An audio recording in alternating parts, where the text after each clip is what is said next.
بسم اللہ الرحمن الرحیم۔ السلام علیکم۔ اداکارہ حمیرہ اصغر کی موت کے حوالے سے میں اپنی پچھلی ویڈیوز میں یہ بات واضح کر چکا ہوں کہ حمیرہ کی موت نہ تو طبعی موت تھی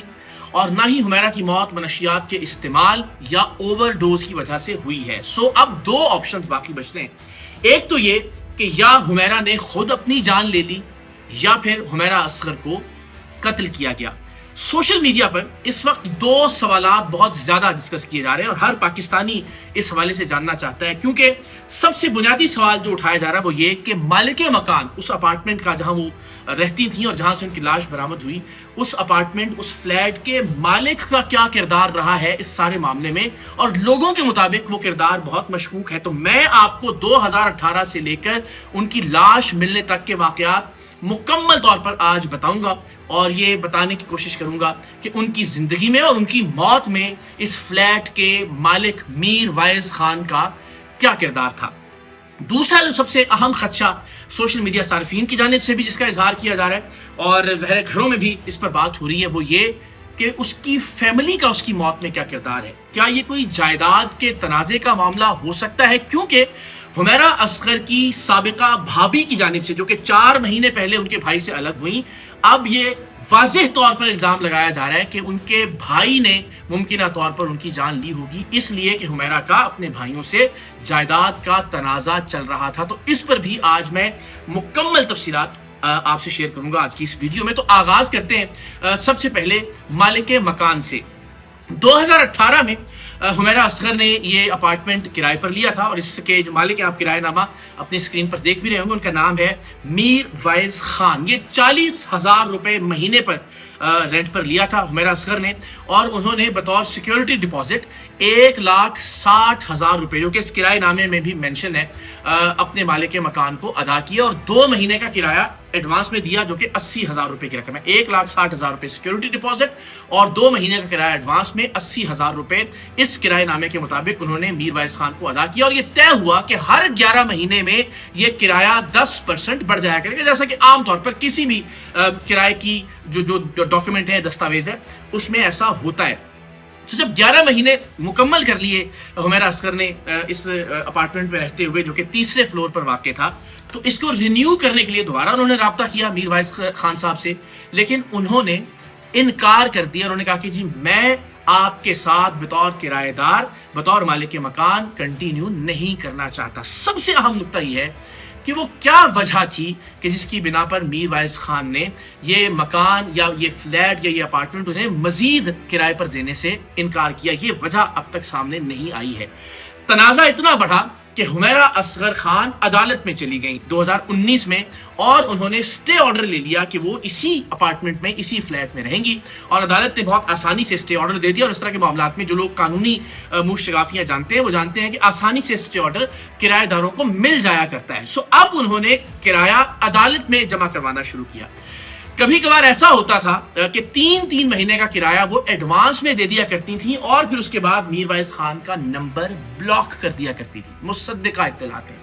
یعنی ظاہر رفت موجود تھی، تنازع موجود تھا، جھگڑا موجود تھا، اور یہ جھگڑا عدالت میں چلا گیا تھا، لیکن اس کے باوجود بھی جب وہ 2-3 مہینے کا کرایہ ایڈوانس میں کہیں سے ظاہر جب پیمنٹ آتی ہوگی کسی پروجیکٹ کی، تو وہ ایڈوانس پیسے دے کر میر وائز خان کا نمبر بلاک کر دیا کرتی تھیں۔ یہ مصدقہ بات ہے، اور ظاہر ہے مئی 2024 کے بعد پھر انہوں نے یہ کرایہ دینا بند کر دیا۔ اب یہ کیا وجوہات تھیں؟ ظاہر ان کی زندگی کے جو آخری لمحات ہیں وہ بھی میں آپ سے شیئر کروں گا، جو تفصیلات آئیں کہ وہ کن مشکلات سے گزر رہی تھیں، کیا پرابلمز تھیں،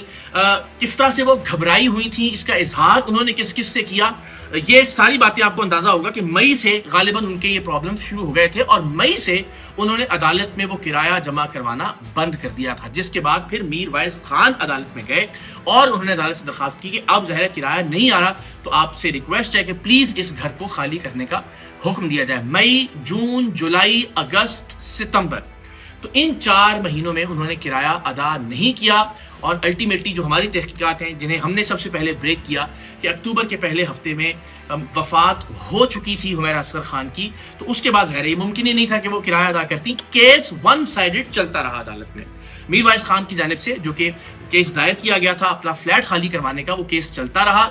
حیرانی کی بات یہ ہے کہ ان 9 مہینوں میں ان کی موت کے بعد سے سمن بھی آتے رہے،